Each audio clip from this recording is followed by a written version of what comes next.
హంసల దేవి నుంచి మహాబలేశ్వర వరకు యాత్ర జరుగుతుందన్నారు. నది కాలుష్యం అవ్వకుండా ప్రతి ఒక్కరూ భాగస్వాములు కావాలని ఈ నెల 28 నుంచి జూన్ 6 వరకు జరిగే నదుల ప్రక్షాళన కార్యక్రమంలో అందరూ పాలుపంచుకోవాలని పిలుపునిచ్చారు.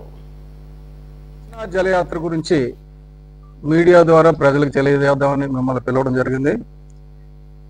ఈ నెల 9వ తారీఖుని హంసల దేవి నుంచి అక్కడ స్థానిక ఎమ్మెల్యే అయిన మండలి బుద్ధప్రసాద్ గారు, అనుమోల్ గాంధీ గారు అందరం కలిసి చాలా మంది రైతులు, మహిళలు, ఈవెన్ అధికారులు, మీడియా వాళ్ళు, పోలీసులు అందరూ కలిసి స్టార్ట్ చేశాం కృష్ణా జలయాత్ర.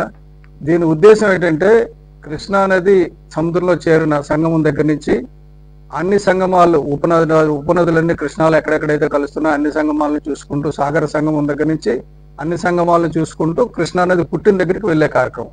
కృష్ణానది మహాబలేశ్వర్లో పుట్టింది. అక్కడ వరకు అనేక సంగమాలను చూసుకుంటూ అక్కడ వరకు వెళ్ళాం. ఇక్కడి నుంచి మూసి నుంచి తుంగభద్ర నుంచి అలాగా సంగమం, తర్వాత భీమా సంగమం, తర్వాత కోయినా సంగమం, అలా రకరకాల నదులన్నీ, అన్ని ఉపనదులు కలిసే సంగమాలన్నీ చూసుకుని అక్కడ మహాబలేశ్వరం చేరడం జరిగింది.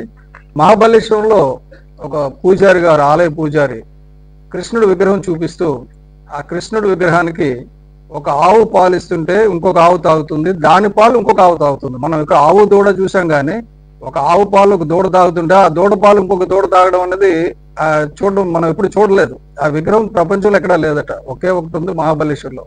అదేంటంటే 3 తరాల వాళ్ళు బతకడానికి జీవనాధారం కృష్ణుడు, కృష్ణా నది, అది దాని తాలూకా ఉద్దేశం. ఆ ఆవు ఏదైతే తల్లి ఉందో గోమాత, అది కృష్ణుడి పాదాలని నాకుతుంది. ఆవు పాలని ఇంకొక ఆవు తాగుతుంది, దాని పాలని ఇంకొకటి తాగుతుంది. అంటే 3 తరాల వారికి ఆరోగ్యాన్ని, ఐశ్వర్యాన్ని ఇచ్చే కార్యక్రమం ఇది కృష్ణానది చేస్తుంది. కృష్ణానదిని పరిరక్షించుకునే కార్యక్రమం మీరు చేయాలి.